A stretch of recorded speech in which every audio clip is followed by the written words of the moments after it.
talakayan na, inip ka na. At sa araw po na ito, ang amin pong ipaglilingkod, kasi nung nakaraang Sabado, Brad Willie, Opo. merong nag-send ng message sa atin na hindi natin nabasa. Kasi kadalasan nalilate na yung pasok ng mga messages. Opo. Ano? Pati sa Facebook may traffic din. Oo, unfortunately dito sa Facebook walang MMDA na magsasaayos ng daloy ng mga mensahe. Meron akong nabasa. Ano ba pinag-aawayan? Ayan ang tanong niya. Ano ba pinag-aawayan ni Eli Soriano at Brad Willie Santiago? Pera ba? Ayun. Siguro ikaw na ang pwedeng sumagot niya na Brad Willie. Opo, salamat po dito po sa tanong na yan na ipinagkaloob sa atin ni Senyor Latigo. Unang-una po, wala po kaming pinag-aawayan ni Brother Eli Soriano na usaping personal.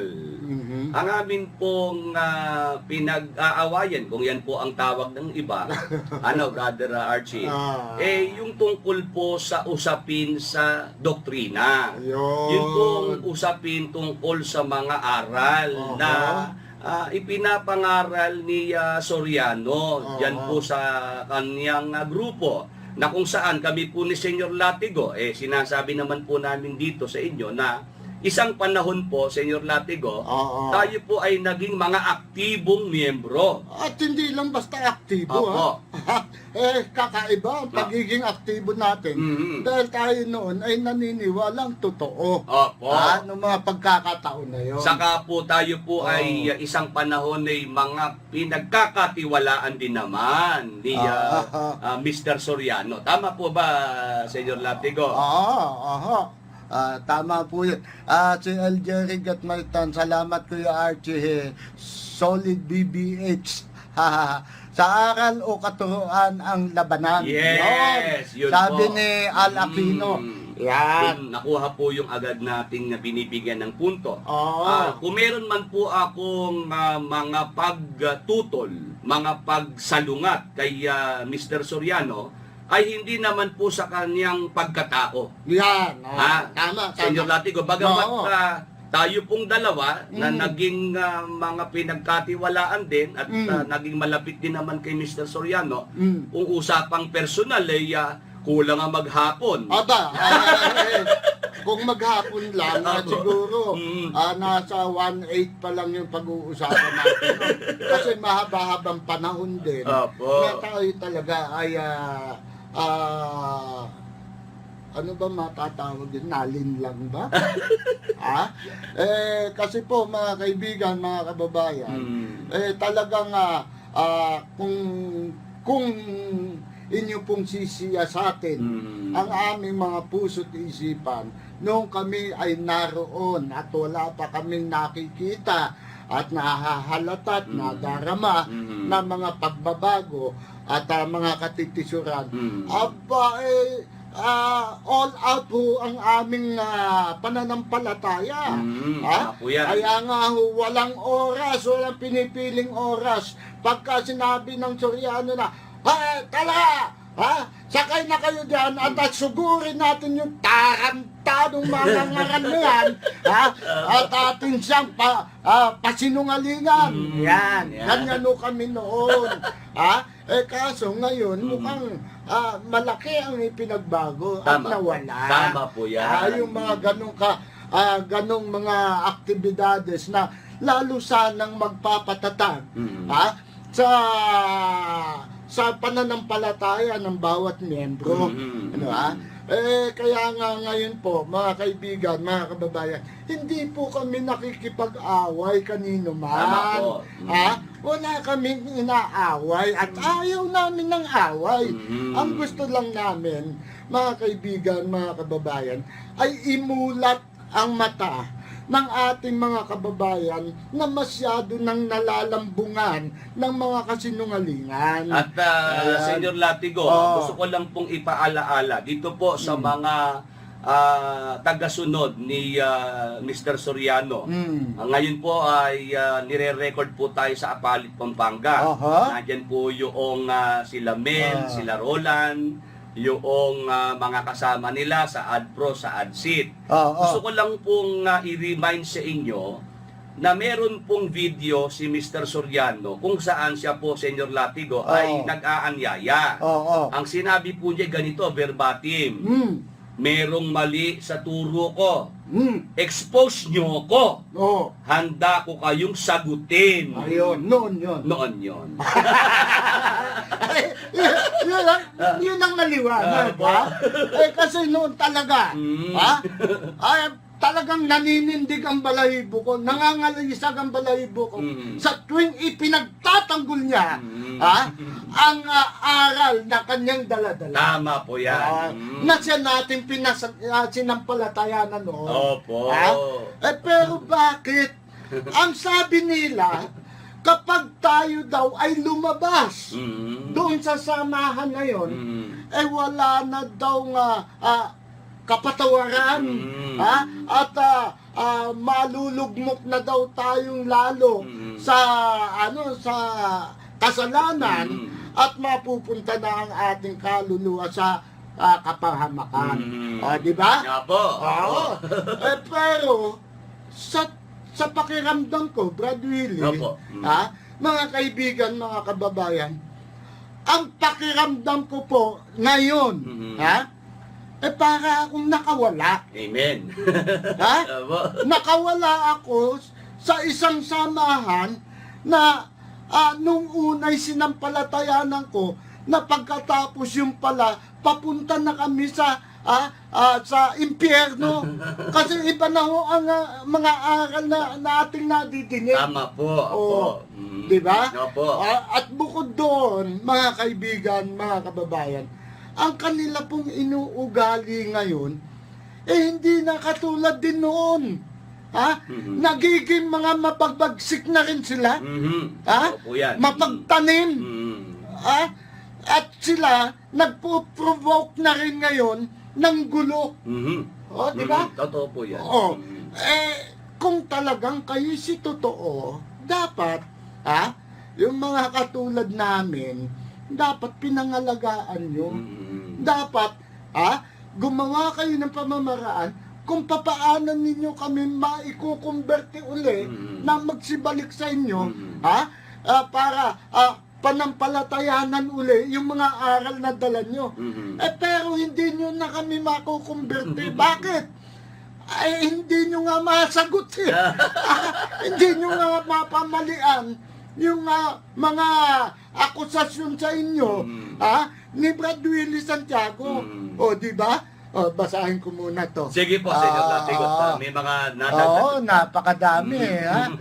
Baka mamaya sabihin na naman nila, gawa-gawa lang natin. Diba? Tayo-tayo lang po ito. Ayan, Jack de Buhawi, Sis Grace, good morning. Ayun, bumabati siya. Si Al Aquino, natawa. Good morning, Brad Willie, Jack de Buhawi. Trajan Khan, Tamerlane. Yan, nanonood din sa atin ngayon. El Jerry Gatmaitan, salamat Kuya Archie, solid BBH. Ano ba yung BBH? BBH? Oo. Hindi ho ba party list yan? Party list ba yan? Sa aral o katuruan ang labanan, ayon kay Al Aquino. At noon, nanindigan talaga tayo ng taas noo. Talaga naman. Yan po kasing Al Aquino na yan na Senyor Latigo, dating nagmanggagawa po yan. Yeah, ganun ba? Apo. Di kilala nga ako. Apo. Kilala nga tayo. Nasa inner circle sila, mga kababayan. Yan, sabi naman ni Trajan Khan, Tamerlane. Talaga, wala, hindi kayo basta-basta sa amin makakalapit noon. Talagang kami, nasa inner circle. O yan, naging bahagi nyo, tayo, ng inner circle sa iglesia na yan, sabi ni Al Aquino. Hello from University of Pennsylvania, Philadelphia, si Trajan Khan Tamerlane. Yan.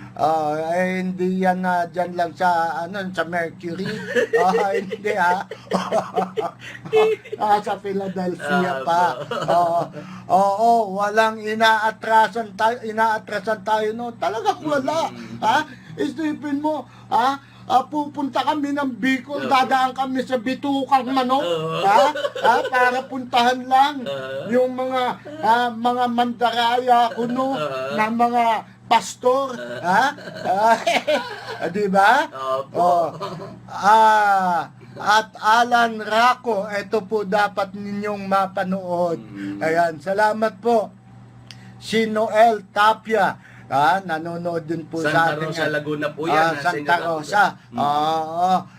Nawala ang paninindigan sa prinsipyo pagdating sa aral. Yon.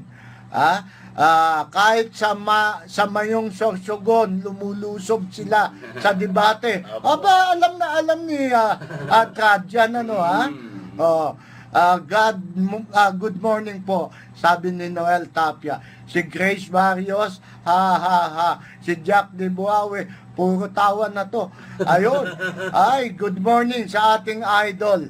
Na si paring Pabs Hernandez, na meron pong daily column sa Pahayagang Bulgar na ang pamagat po'y prangkahan. Good morning, paring Pabs. At sana ay magkita-kita ulit tayo sa mata. Sabi ni Grace Barrios, amen po, senyor. Nakalaya na sa bilangguan. Yun! Si El Jerry Gatmaitan, Kuya Archie, nanonood na po si Tatay Eli. Ayan. Salamat naman. At nanonood na po pala sila. Para kang nabunutan ng tinik, pare Archie. Ay, talaga. Puro tawa. Inaangkin ng mga Syrianatics na sila o kanila yung iglesia ng Diyos sa Biblia. Yan. Matagal na yan. Si Siriano Press, si Boy Sigaw yan, puro ngaw-ngaw din. Ayan, si Armando Ricardo, nanonood din sa atin. Yan, ako.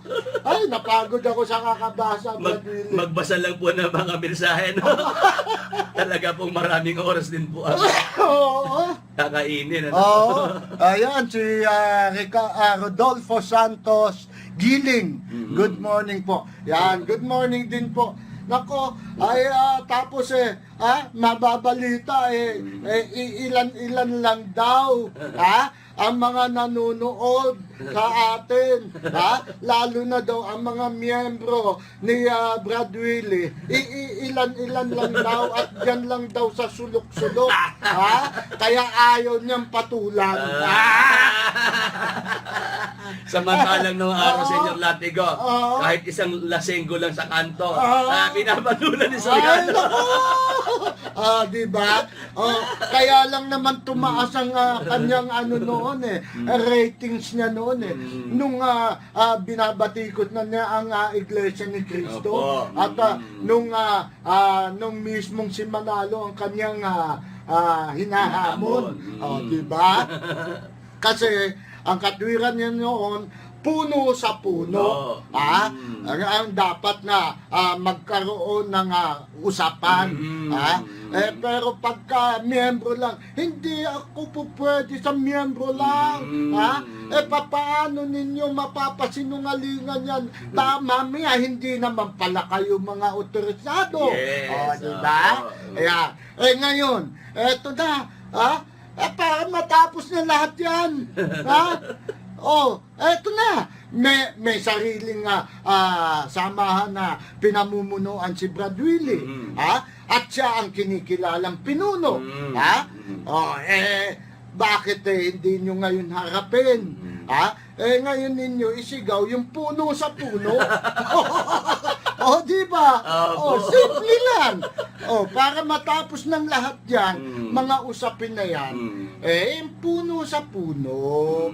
At hindi po pwede doon sa apalit, ano naman kayo, Marianong Corazon. Kayo nga, hindi kayo pumatol noon, hindi kayo sumugod noon nung hinahamon kayo ng Iglesia ni Cristo. Di ba? Nung sabihin sa inyo, sa ganitong lugar kayo magdidebate, umayaw kayo. Ayaw po sa luneta, ayaw Sinasabi nyo, ano kami, balet? Di ba? Di siyempre, ganun din ang sasabihin sa inyo ni Brad Willie ngayon, na hinahamon nyo, haharap kayo, pero doon sa apalit, di siyempre, ang sisigaw din ni Brad Willie, ano ko, balet? Meron nga pong naghamo sa akin Willie Santiago, kung talagang matapang kang lalaki, harapin mo si Brother Eli sa Apalit, Pampanga, sa pasalamatan ka magsalita. Ang sagot ko po, Senyor Latigo, kung sa tapang lang, matapang ako. Hindi lang ako utu-uto. Lalong hindi tanga.